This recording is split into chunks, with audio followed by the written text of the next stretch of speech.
ఇప్పుడు ఇప్పుడు నేను చూపించేది పెరుగన్నంకి నంచుకున్నారంటే సూపర్గా ఉంటుంది. ఏమంటే పొడుగు పొడుగు పచ్చిమిరపకాయలు తీసుకొని దాన్ని నిలువుగా చీల్చండి.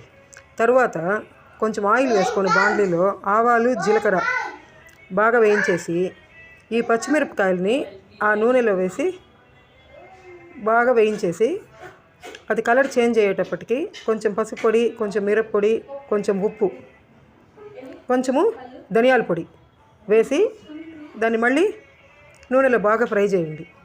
చాలా చాలా సూపర్గా ఉంటుంది.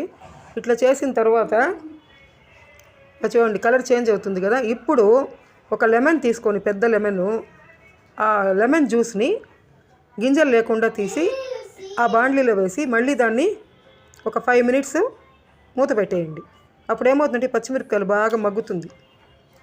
దీనిని పెరుగన్నంకి నంచుకుంటే ఆ టేస్ట్ ఉంటుంది. అదరహో అదరహ, నిజం. ట్రై చేయండి.